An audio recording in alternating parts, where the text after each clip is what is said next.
यह ज्योतिर्लिंग सोमनाथ नामक विश्व प्रसिद्ध मंदिर में स्थापित है। यह मंदिर गुजरात प्रांत के काठियावाड़ क्षेत्र में समुद्र के किनारे स्थित। पहले यह क्षेत्र प्रभास क्षेत्र के नाम से जाना जाता था। यहीं भगवान श्री कृष्ण ने जरा नामक व्याध के वान को निमित्त बनाकर अपनी लीला का संवरण किया। यहाँ के ज्योतिर्लिंग की कथा पुराणों में इस प्रकार दी। दक्ष प्रजापति की 27 कन्याएं, उन सभी का विवाह चंद्र देवता के साथ हुआ, किंतु चंद्रमा का समस्त अनुराग उनमें एक केवल रोहिणी के प्रति ही रहता था। उनके इस कार्य से दक्ष प्रजापति की अन्य कन्याओं को बहुत कष्ट रहता था। उन्होंने अपनी यह व्यथा कथा अपने पिता को सुनाई। दक्ष प्रजापति ने इसके लिए चंद्रदेव को बहुत प्रकार से समझाया, किंतु रोहिणी के वशीभूत उनके हृदय पर इसका कोई प्रभाव नहीं पड़ा।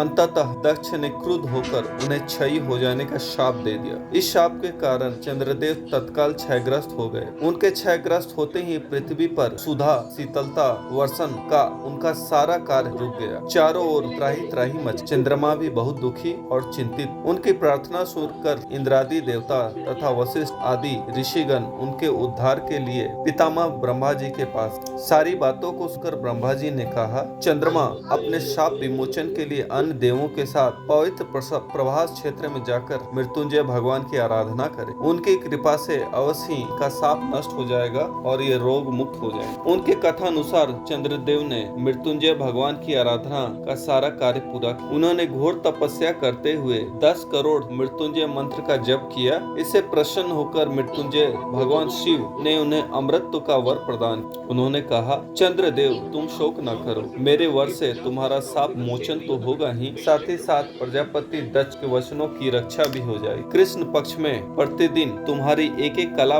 बढ़ जाया करेगी। इस प्रकार प्रत्येक पूर्णिमा को तुम्हें पूर्ण चंद्रत्व प्राप्त होता रहे। चंद्रमा को मिलने वाले पितामह ब्रह्मा जी के इस वरदान से सारे लोगों के प्राणी प्रसन्न हो उठे। सुधाकर चंद्रदेव पुनः 10 दिशाओं में सुधा वर्षण का कार्य पूर्वत करने लगे। शाप मुक्त होकर चंद्रदेव ने अन्य देवताओं के साथ मिलकर मृत्युंजय भगवान से प्रार्थना की कि आप माता पार्वती जी के साथ सदा के लिए प्राणियों के उद्धार यहाँ निवास कर। भगवान शिव उनकी इस प्रार्थना को स्वीकार करके ज्योतिर्लिंग के रूप में माता पार्वती जी के साथ तभी से यहाँ रहने लगे। दोस्तों, अगर आपको ऐसी ही रोचक जानकारियाँ आगे भी चाहिए तो कृपया हमारे इस चैनल को सब्सक्राइब करें और बेल आइकन दबा दें। प्रणाम।